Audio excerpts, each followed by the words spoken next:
Okay, so just getting up and running here. Everyone should have a coffee. So laundry basket. So the laundry basket is full again. The wicker basket is old. Its side bursted in spots. She mentally promises to buy a new one when her financial situation has altered. So, okay, it's literally about a laundry basket. Number 42 on the old list of priorities tells us that she, has a lot of stuff on her plate. She had forgotten how it somehow the basket had been bent so that it leaned to one side instead of standing up straight. Soiled shirts and overalls formed a mound on top. A stiff little sock sat perched on the edge of the clothes, barely hanging on to the rest of the laundry. Nothing seemed to be holding it onto the stack. She shut the bathroom door on the laundry scene very carefully so as not to jar the sock loose. She ignores a little voice inside her calling her to tend the laundry. Oops.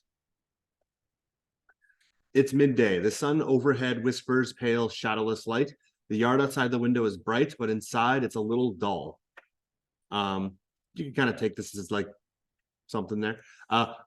Only morning light shines into the old living room. The first draft is done, and she pulls the last sheet from the typewriter, then pours herself a coffee. Coffee, poison, really. But she has so precious few vices, no excuse. It's kind of like laundry in reverse. She knows she should do the one, but it's midday, too late to begin a major overhaul of the family wardrobe. She should just do it.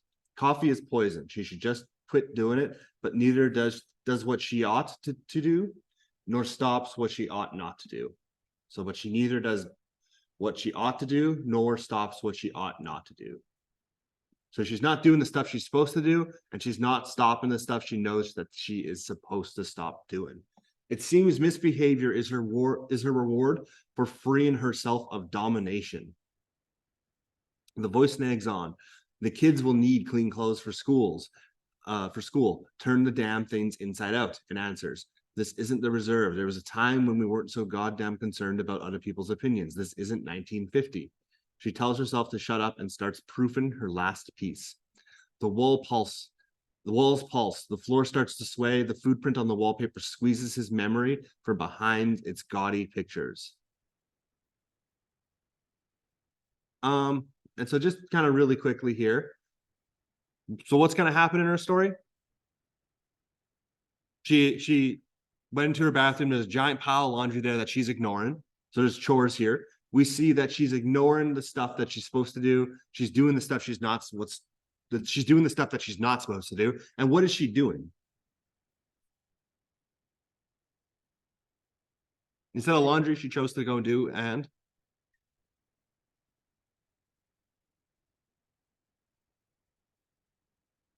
she's writing. So instead of doing some chores, she is choosing to write.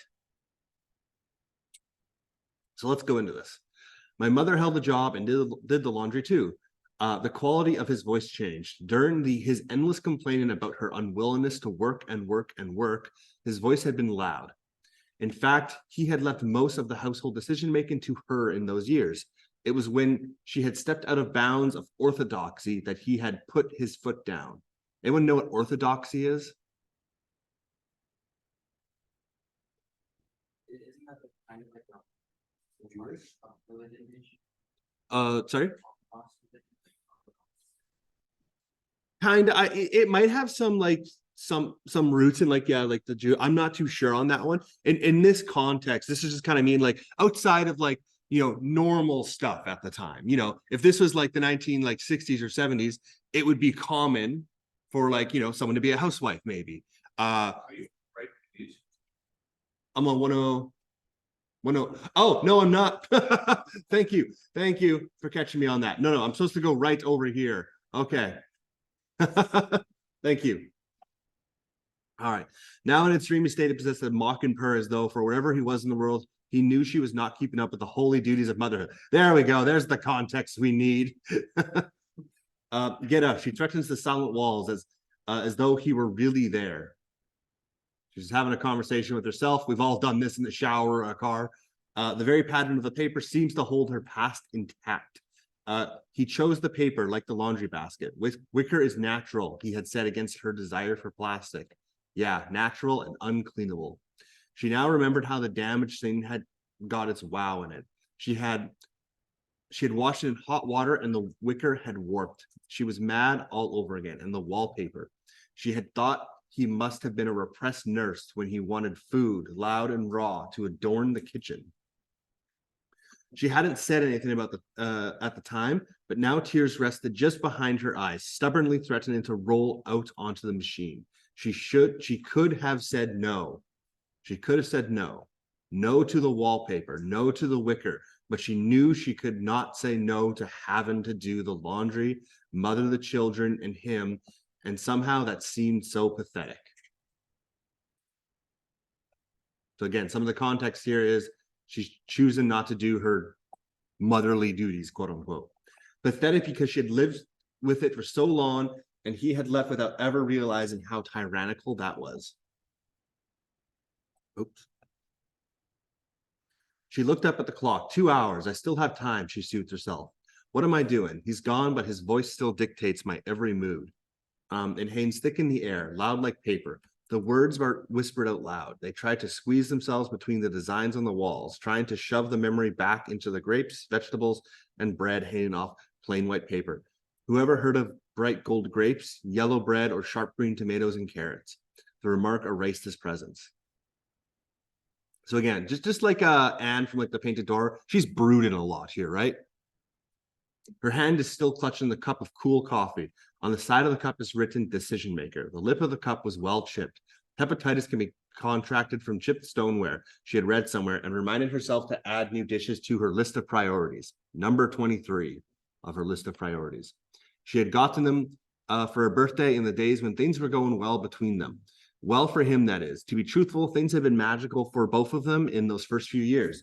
She had done her household duties with enthusiasm, actually believing that her obligations as wife were her source of joy.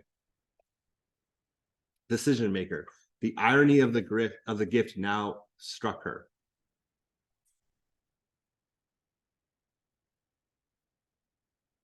So, does this person seem happily in a relationship or happy with their situation?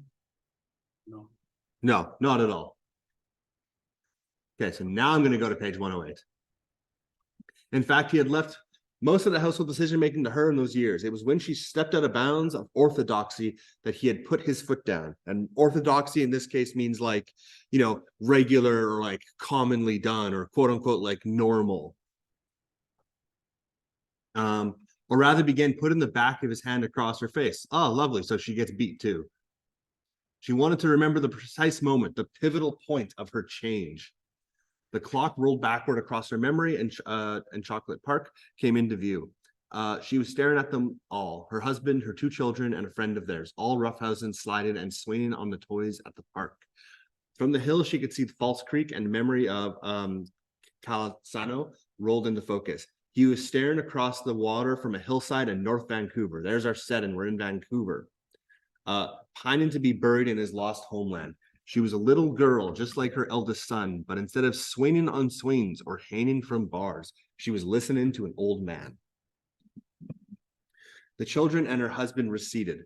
Silence, but for old Calasano's voice, and finally the picture of the park changed. Vancouver was still so new then. Bush adorned the edges of the inlet right up to the sugar refinery. Now, if you've been to Vancouver, you're probably going to recognize some of these names that we're going to be listing off here.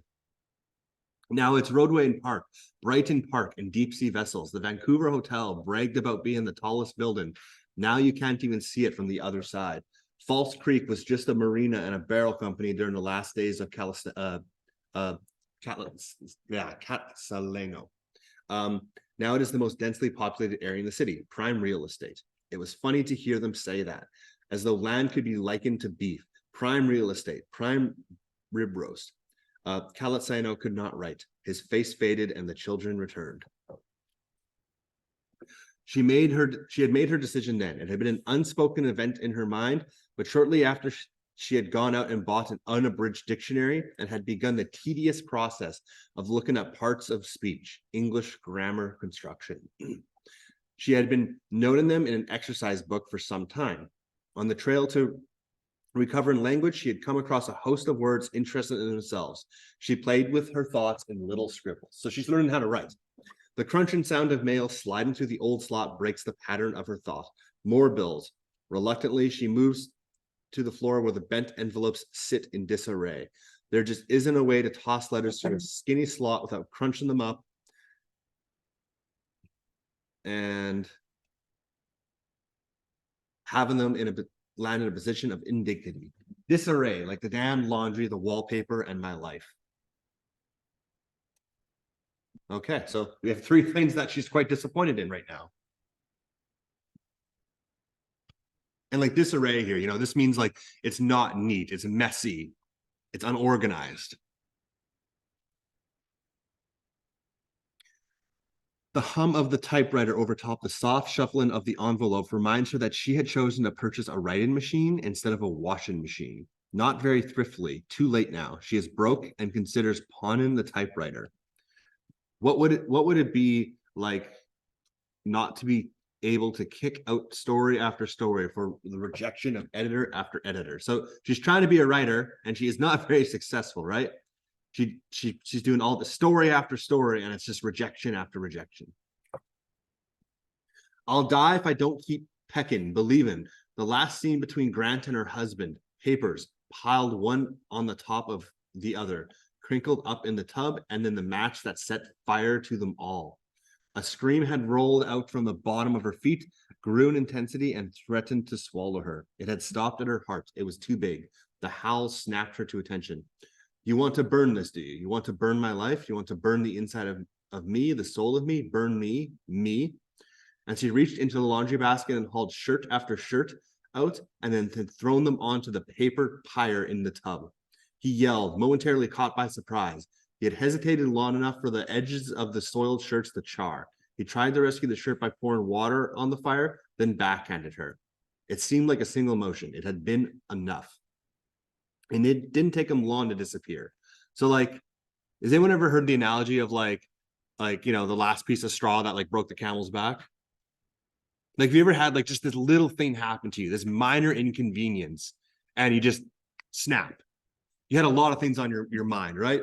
This was kind of that moment. This was like the final moment before this, what we presume to be husband left, was all of this stuff here, where she literally lit something on fire in the bathtub. She had been surprised at the swiftness of her next few decisions, the injunctions, the charges, and the inability of the police to find him, then the divorce. A whirlwind storm of decision. She had not realized how devoted she was to her stories. What had brought it all on? Most of her pieces had been harmless little bits of entertainment for the kids. Some she gave away to friends. She remembered Sarah. Sarah had been the one to leave when her marriage broke up. Now she was moving back home to take care of teenage children whose father had given up trying to raise them, leaving in disgusted frustration. The customs of divorce had all changed in the last while. Men were gaining custody of small children. Then as the problems of the biochemical teenage revolution fell on them, they were returning them to their mothers. She had several friends riding in this canoe, and Sarah was special among them. Sarah wanted to give her something intensely personal, something of her soul, a story that was close to her heart. Sarah knew, page 110, about publishers and had sent this story to some magazine. They wanted it. That's all it took. The possibility of turning her life and the life of hundreds of unknown others to account had inspired her in a way no man, woman, or child could. So what she inspired about? She's inspired about writing. She wants to share her story. She wants to be a successful author. This is when we really see that, this is my goal. So this is where she wants to be. She wants to be an author, a successful one.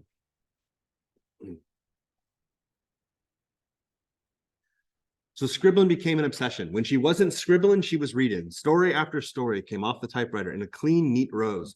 They circled through her insides and became part of her. His rage, his omnipresence shrunk as her passion for her own words grew. He objected. She resisted. Sneaking about during the day, she wrote furtively, secretly. She saved time by not caring so much about the housework. So now we know why she's not doing the laundry, so she can spend more time writing. Wall washing was sacrificed for writing. Remember the wallpaper that she hates? Deleting daily floor washing added to writing time. She took to washing dishes only during the half hour before he returned home from work. She accumulated time the way misers save money, moment by moment, penny by penny. She let the laundry pile up week after week until there were no clean clothes left in the house, and she absolutely had to wash or get caught. Get caught. How absurd her lifestyle seemed now. Get caught like somehow her lack of devotion to some housework was some crime. Remember, she's doing unorthodox things, some things that are very uncommon for the time. She had felt guilty leaving the poor old socks in the basket until she had no choice but to haul them to the laundromat. Poor old socks. She scribbled and scribbled. She sent envelope after envelope out to magazines. She even bought a Canadian's Writer's Guide. Very few of her imagination's journeys seem to fit into the editorial plans of magazine publishers. Romance among Indigenous people is so subtle that white Canadians would not recognize a love story about us if they fell on it. Still, she carried on. So this is our first hint as to why maybe she's getting rejected, is that the publishers aren't fitting their stories. Now, we don't know when this story is, right? We know it's past the 1950s, so it's at least 1960 or so. We know there's no computer. She's doing a typewriter. So if we had to guess, the 70s, the 80s, maybe, something like that, right? So that's probably when this story is taking place. Most times she never heard from the people again, but once in a while, an editor's note would come back. Too narrow a genre, not marketable. Take the drinking out. The violence is too raw for our audience. No one will purchase a magazines with stories about child sexual abuse. So what does she want to do? She wants to share her stories, and her stories are not wanted by these marketing companies. The answers spurred her on. No one said the writing was bad. It was the choice of the subject they didn't care for. So she is a good writer. It's just they're afraid of the topic. Someday our lives will interest you, Canada, and I will have a host of angels just waiting for you to read. The stories got closed, sharper, more vivid, more honest. Finally, he crept into them. Who's he?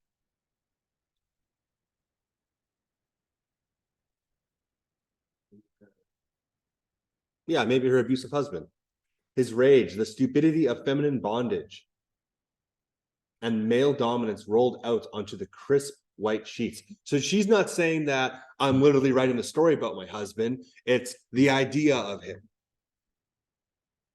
She had couched the essence of him in fiction, but he was still recognizable. He went to work as usual, suspected nothing. He returned home and found her as available and almost as devoted as usual. He was smug about his victory over her silly obsession. What's her silly obsession? Writing. He even made fun of her dreams by pursuing the entertainment section of the paper and reading reviews of new works.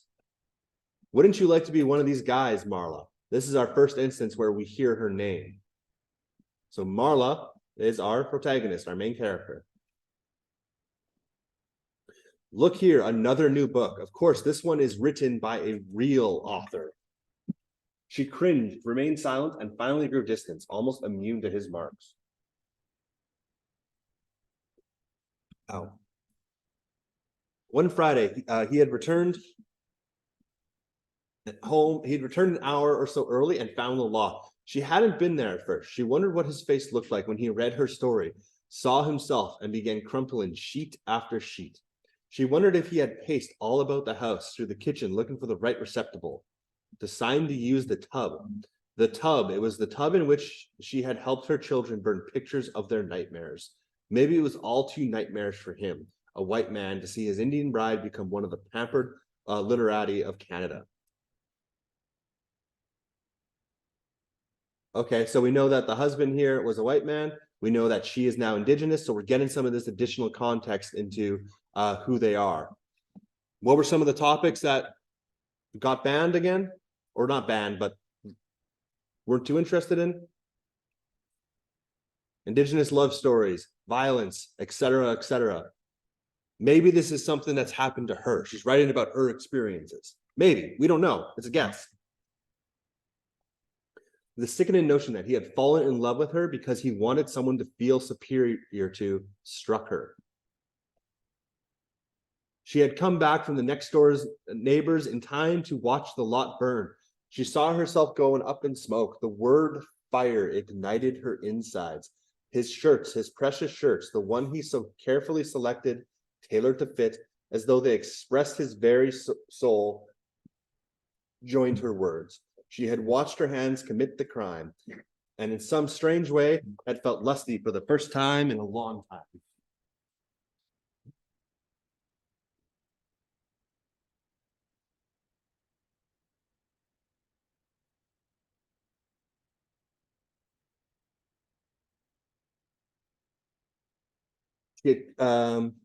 Even though even through his backhand, she had wanted to laugh, a sultry, deep-throated, full and lusty laugh. It scared her now. It dawned on her. Maybe he had figured it out. Maybe he had become so incensed because he associated her dwindling sensuousness with her increased writing. It felt creepy, sexually perverse for him to sense something about her sensuality and its relationship to the writing before she had come to realize it. She felt as though she had just been told that someone was watching her undress every night without her knowing. Her hands stopped shuffling. They had rested themselves on a check. The check was waiting for her to pay attention. She tore the thing open, letting the other letters fall to the floor. Eddie's, we're on page 112. Eddie's courtship had made it. The check and prospect of a second-hand Hoover washer crowded out the memories. She waved the check in triumph. The laugh she couldn't under her ex-husband's backhand burst out. So she made money. What do we think she made money from?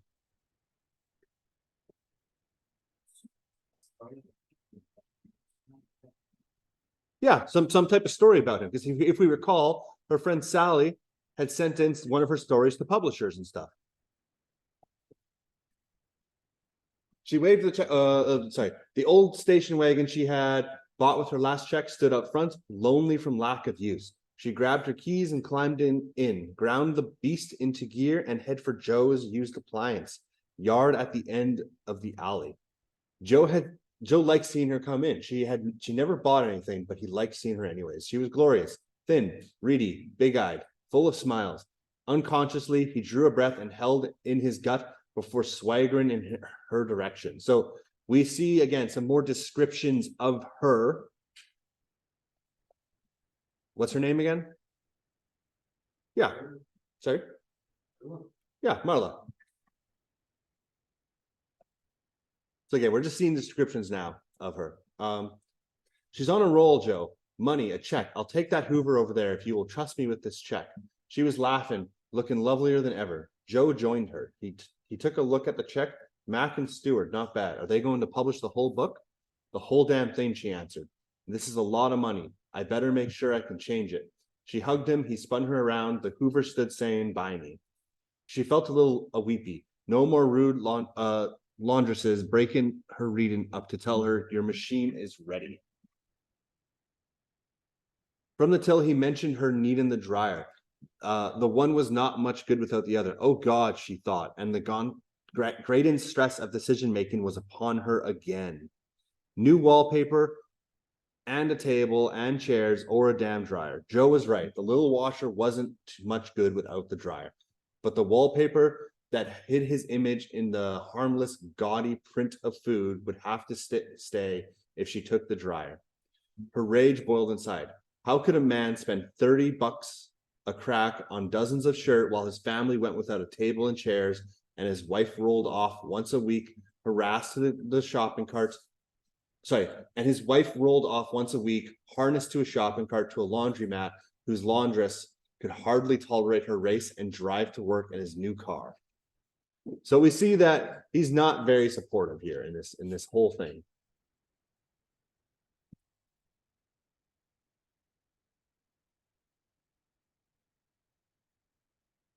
The portrait of her kitchen in the middle of which sat an old drum with a piece of plywood nailed to it returned. She wanted to try. She stared hard at Joe with the pale of his skin, his blue eyes, the mass of light brown hair plain on his face rested the answer. She had half the notion to ask him. His joy for her told her not to. He He would never be able to understand the question. Even she was not sure how to frame it. She felt he was at the bottom of her ex-husband's obsession with tailored shirts and his own transport, taking precedence over family needs. He had never brought any of his workmates to their house. It dawned on her he had never intended to let anyone he respected know what his wife was like.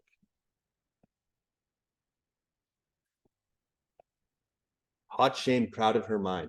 Joe knows. Joe's people know. She told herself that this was ridiculous. How could Joe be blamed for her ex-husband's quirks? She hated saying that, ex-husband, as though you can never divorce the memory of marriage.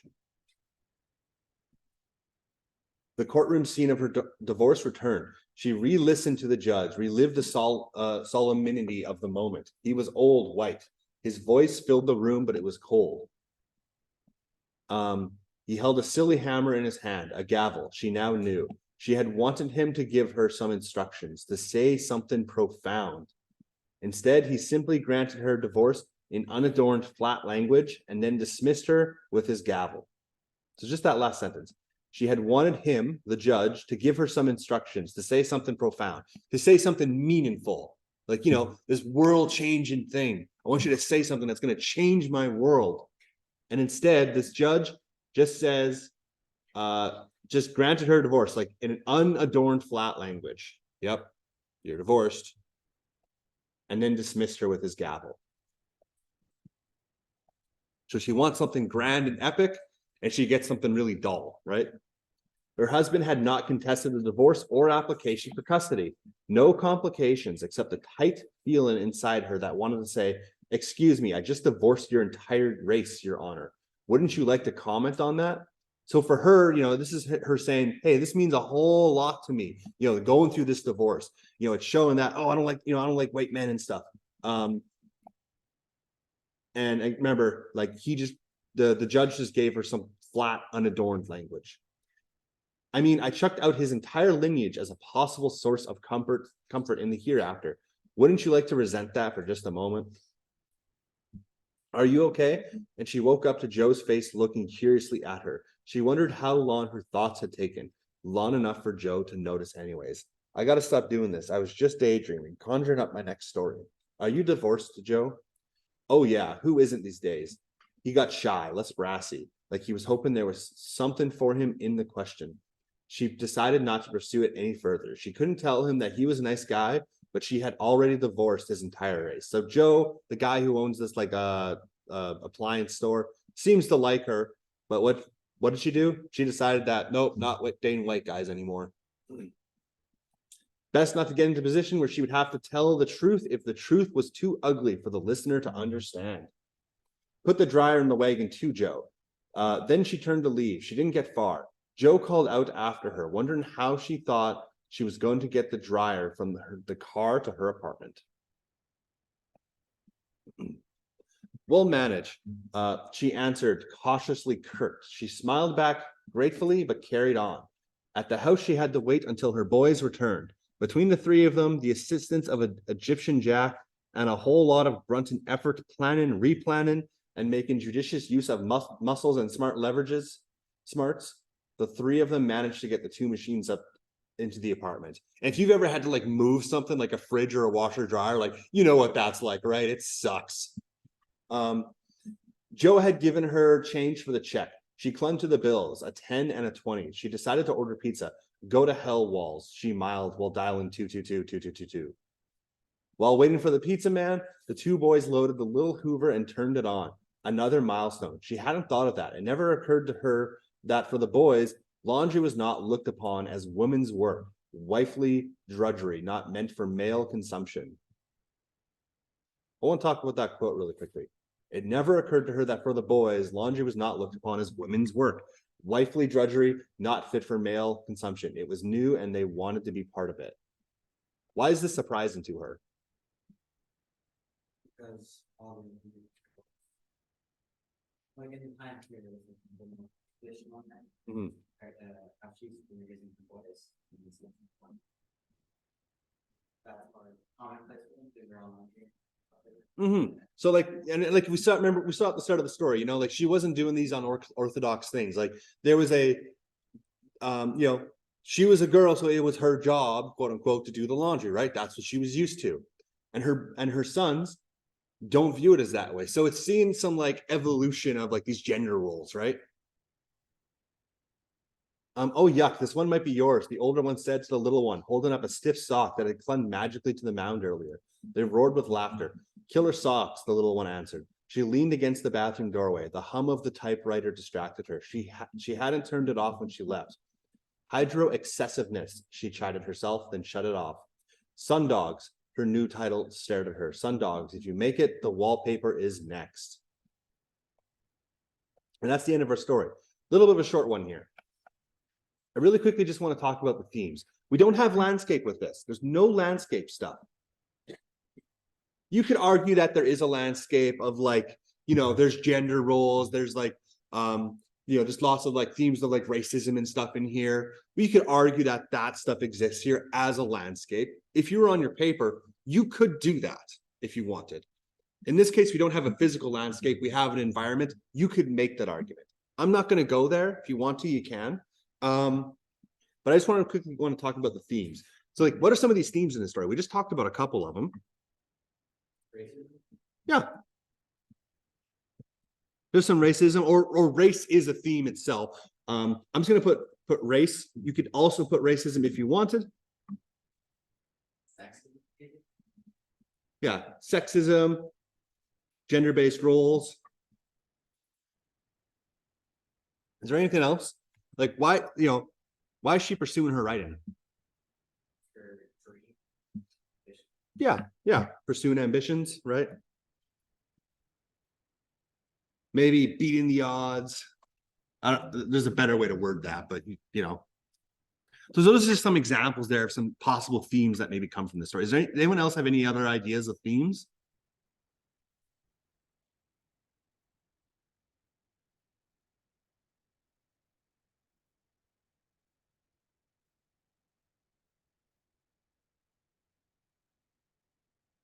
What about like when she kind of was forced to clean everything up for like the moment?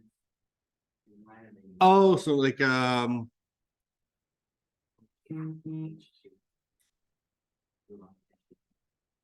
yeah, so like maybe like hiding. Um mm, yeah, it's hard to say, but like hiding, maybe like hiding the well-being or something. I don't know. Okay, this needs to go like that. There we go.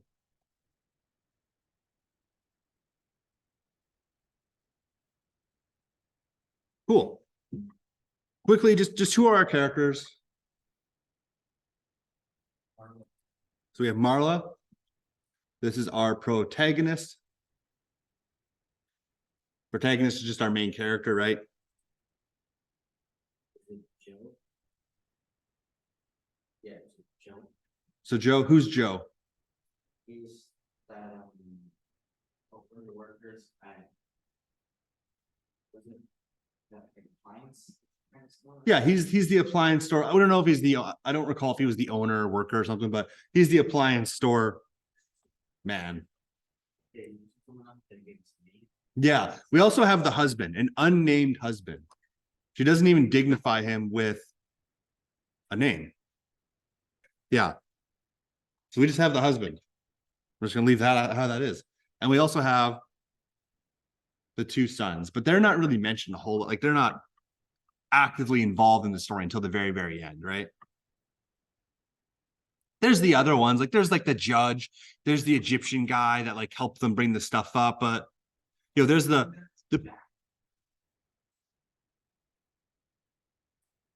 maybe that's what that is. Oh, I thought it, yeah, I guess. Okay. And what is it? Yeah, that's fair. Okay, that's fair. Yeah. There's also the what's his name? The people at the laundromat. But yeah, why not? You know, if we only actually have one more character.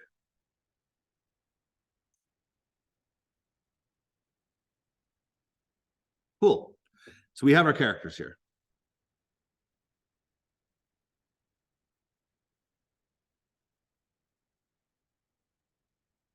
So let's just quickly like just go over our plot.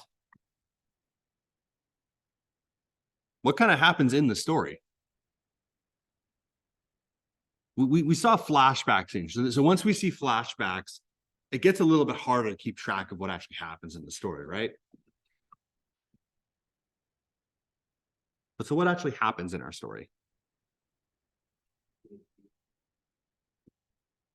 Yeah, so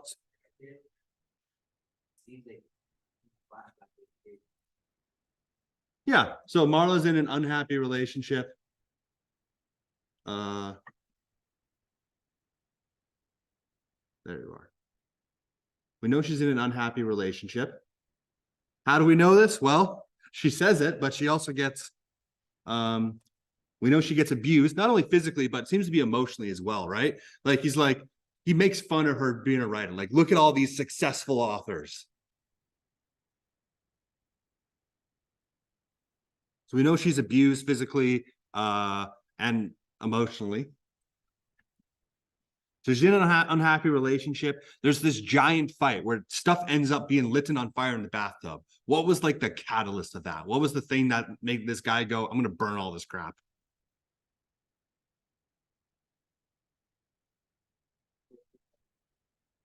Yeah, like what was the thing that did that?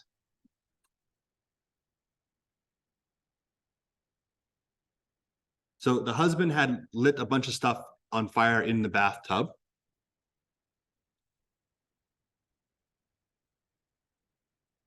Do we know what he was burning? Her book. And what did her book say? What was it about? Yeah, when she was trash talking her husband. Yeah, yeah. So the husband found the book. So the husband found the book that I guess we use bad mouths him, or rather like a caricature of him, right? Like, it's not like my husband put the same name, but a character that resembles him. So it's a book that bad mouths him and burns it in the tub. She isn't too happy about this. She burns his shirts, the lovely shirts that he loves so much. And he leaves. They divorce, which kind of brings us to like where she actually is now in the story. Like this is where we actually go into where the start of the story, where she's just trying to balance like being a mother, pursuing her dreams, working, all that stuff. So now she's ready to become an author.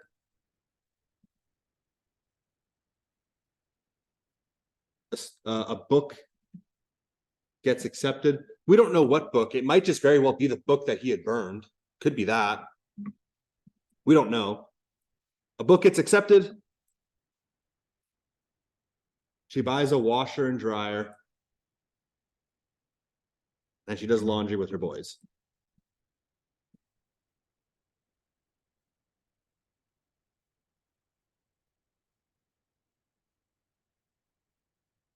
Is that big enough? I can zoom in if I need to.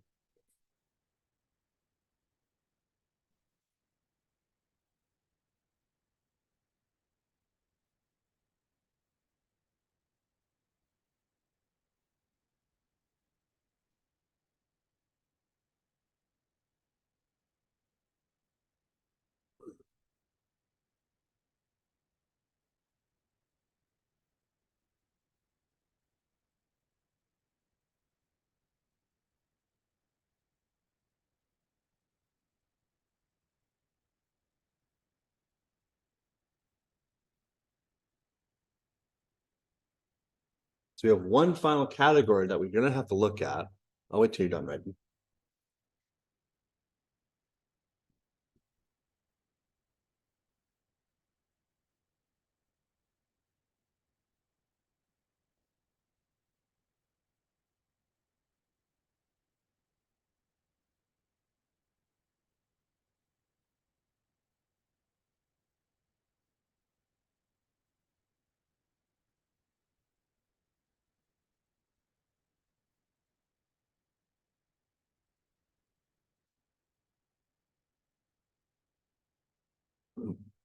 And so remember, like in our stories, just understanding what happened and who the characters are, like that's good foundational knowledge, but we always want to try and elevate it. We want to be looking at what are the themes that take place, like what's trouble in the character, how come they're being troubled, like what's the things that are influencing them.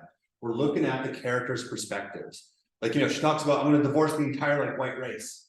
Like, what does that actually mean? So we always want to try to elevate that. We want to get deeper than just the plot. We want to look at the themes of it. We want to look at the last thing here is the symbols of it as well.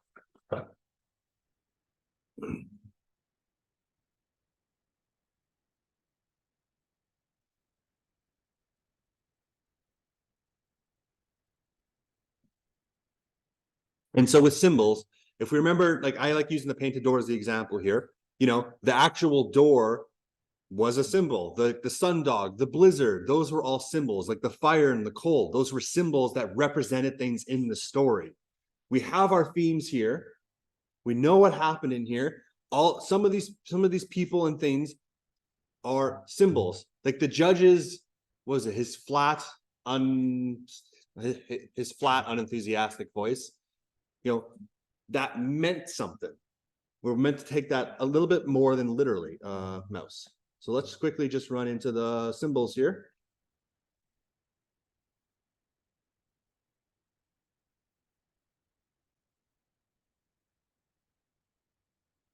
And so what were some of the symbols that we see in the story?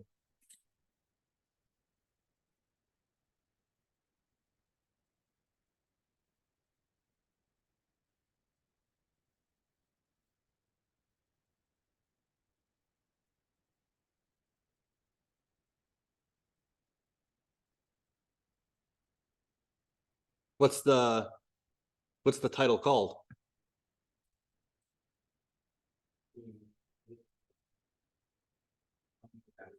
Laundry basket. The very first thing we read about is this wicker basket, right? This bent wick was, I'm just going to put laundry basket just for that. You can put wicker basket if you want. This does serve as a symbol. Now, if we remember with this laundry basket, she wanted like a plastic one. Her husband wanted oh, I just said it. A wicker one. Yeah, it's like that wood stuff. Yeah. And like, what was her problem with the laundry basket? How come she was so careful with putting stuff on it? Yeah, like it was damaged, right? Like when she tried to clean it one time and it got damaged, like it warped from the heat of the water or the cleaning or whatever. So this serves as a symbol. Part of the symbol here is, well, we know she wanted the plastic. Her husband, however, kind of stepped above her. And what happened? Like, who was right? Which basket would have been better? Probably the plastic one, right? We see this because the thing's all bent and warped and stuff like that. So this laundry basket here is just a symbol of like, it's a symbol of her husband's like decision making over her. Well, I guess in this case we could say X.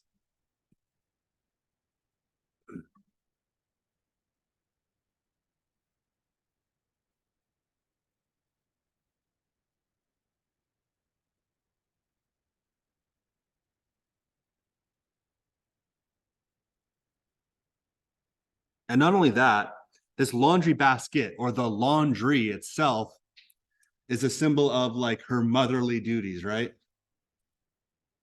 Her mother and womanly duties. Like, remember that quote? My mother held a job and did the laundry too.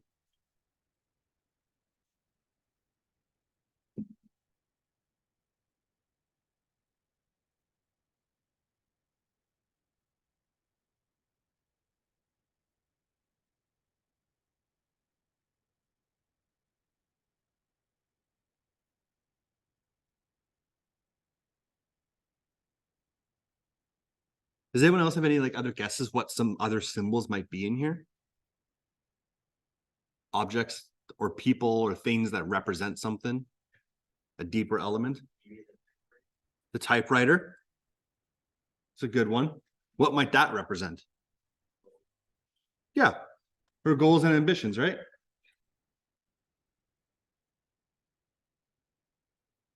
Well, near the end of how she leaves the bottom, she's checking on the sun, right? But she noticed that she went maybe she's thinking again of writing, and then she goes to turn off the typewriter, and then she's pushing those off away so she can do it her balance. Right. And that was one of the issues, right? I stopped doing all my ambitions. I stopped all these ambitions. I stopped all my responsibilities, the laundry, the cleaning, the dishes, all that stuff. I stopped taking care of that to go and write. She was going to write. And at the very end, it's the opposite. She turned off the writer and she just had a moment with her sons. So yeah, you're right. That's like a turning point in the chapter. You could probably argue, well, how come, what made her suddenly switch? Like before, she was so focused on writing, and now she's willing to put that writing away for a little bit and focus on her family. What was the thing that like made her do that?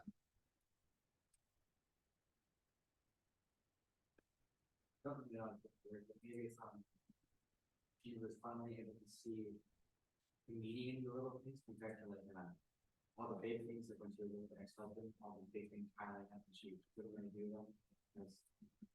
Well, in order to do bigger things, you kind of need to work at the smaller portions. She wasn't noticing these small ones, so obviously they were all well. It could be that. Remember, it's like this typewriter represents her goals and ambitions. I want to be a successful author. How did she buy this washer and dryer? She sold a book. So maybe she has made it. So maybe now it's like, hey, I did it. Like, I'm starting to do it. Now she can actually maybe like, oh, maybe I don't need to prove myself as much anymore. Like I can spend more time with my family. So that might be why that's a big turning moment. So we have the laundry basket, we have the typewriter. There's a couple more. Does anyone else have any other like ideas? Paper. The wallpaper. It's mentioned a lot. It's like them fighting over who's right, basically. Yeah. I won't say them. I'll say it's fighting between her and her husband over who is right. And like at the very start of the story, remember she screamed at the wall, an empty, just blank wall. There's no one else in the apartment, right? The wallpaper also like, how come she's so desperate? I need to change this wallpaper. What is this wallpaper reminding her of? Yeah.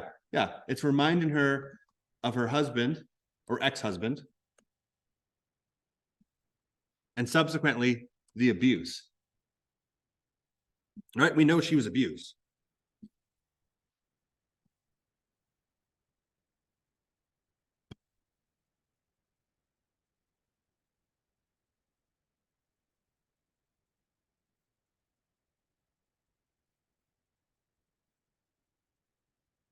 Now, is there any other symbols? Like, take a look at your themes. Those are all represented some ways in the story.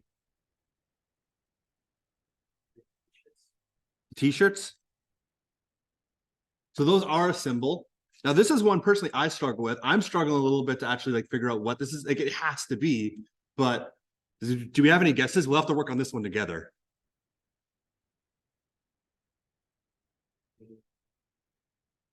Could be, yeah. Right, yeah, they're a big.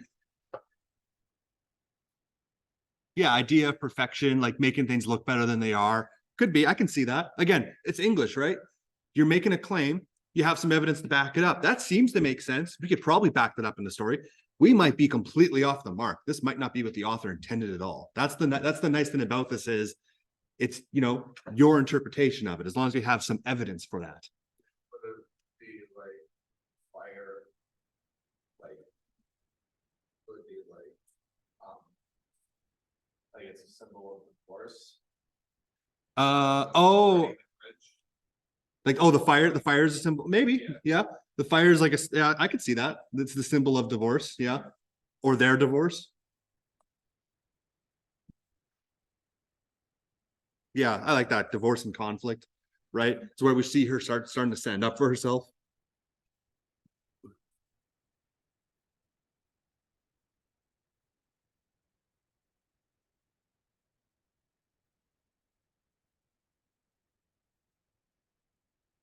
So I think we've gone over quite a few of these themes. We've gone over the abuse. We've gone over, this ambition, these dreams. We've gone over these like gender roles, motherly responsibilities, wifely responsibilities, stuff like that. There's one more big theme we haven't really touched a lot upon yet.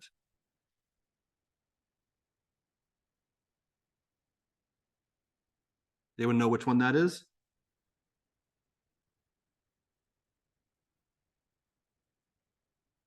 The big old R.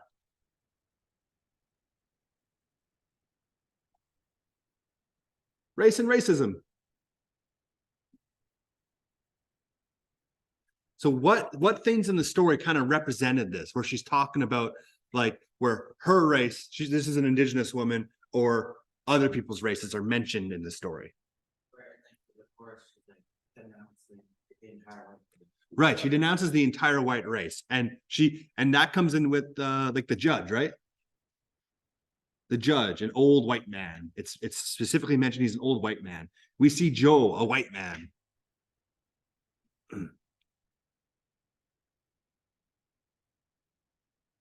So those are some symbols.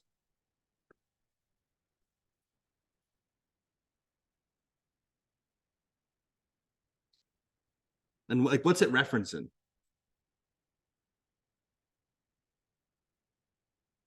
Maybe it's staying, it's like, Yeah, I could, yeah, dislike, disdain. Oh, I'm spelling that wrong. No, I'm not. No, I am, surely. Okay, never mind. Oops. A dislike and disdain. There we go. Disdain. And so it's dislike of what?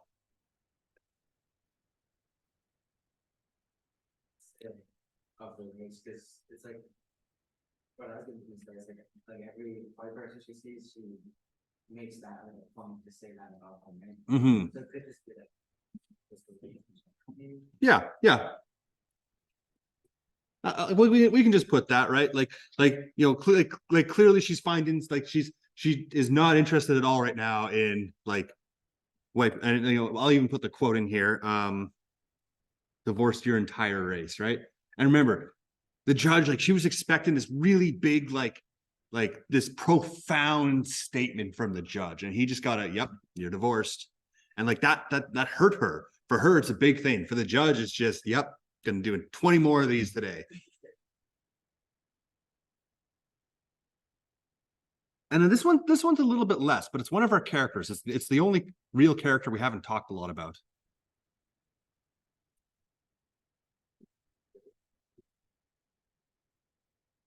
Not necessarily Joe. It's actually the laundromat woman.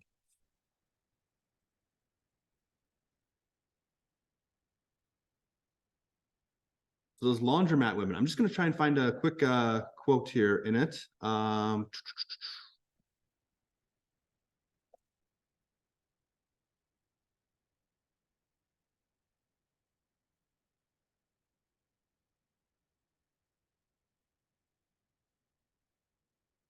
Unless I can't. Okay, I'll just go off memory. Yeah, we'll just go off memory. This laundromat woman, you know, it's mentioned that they don't want her around, right?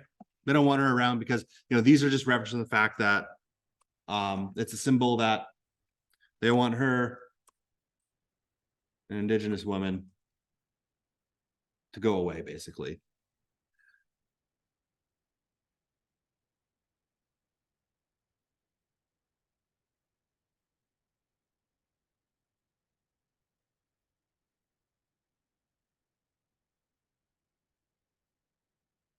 And there's probably more themes in there, like you could put, but you know, these are some of the bigger ones. But you know, that's the nice thing about English is, I think this is a symbol. I think this is a theme. How come you think that? And that's totally cool. The final thing I will mention is we don't have a physical landscape. I just really quickly want to touch upon like a sentence or two about there's still a landscape that they're in. It doesn't always have to be a physical. Yeah, they're in a cold and rural place. The landscape for our character here is like what's she navigating? She's navigating a world of racism and traditional gender roles, basically. And she like that's clearly not something she wants, right?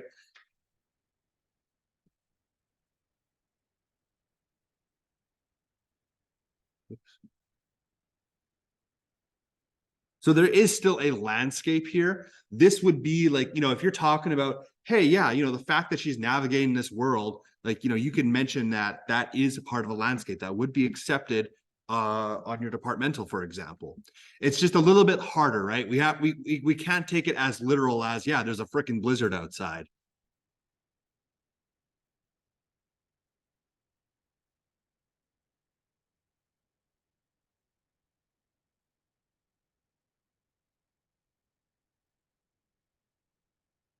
Okay, so like I said, this is just a one and done. It was a little bit of a shorter story. It was only like about 5 pages or so.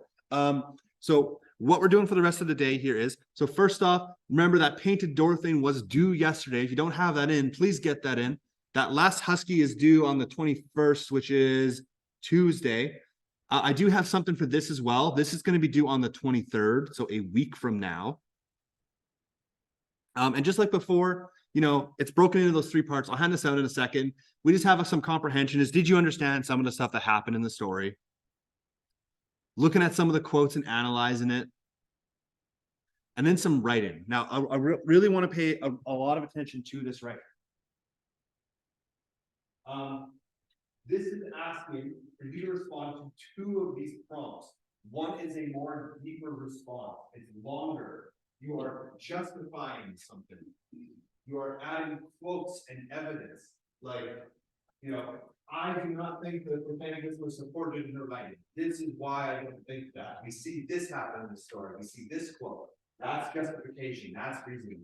Make a statement, justify it, add some evidence, put your own thoughts. We're practicing these skills. Over the weekend, we marked everything, and we'll be handing it back. It's really important we practice this writing, because that will be a lot of what our exams are, and we need to get the practice with that. So one of these is a deeper response, 2 or 3 paragraphs. The other one is, you're picking any one of the other prompts here, and you're just doing a 1 paragraph response. You can do more if you want, but you pick one of these, it's going to be a bit longer, a bit more in depth, and then the other one can be a bit less. Where did I put it?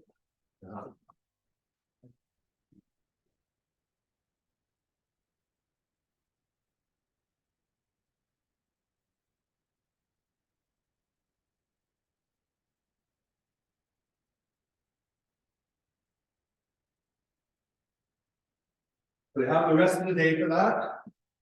We'll finish off our short stories tomorrow. We'll have 1 more, and then that'll be it.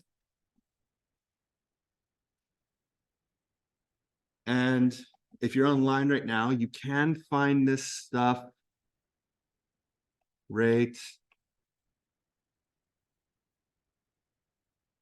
here in this folder here. I have the story and I have the sheet there that are in here.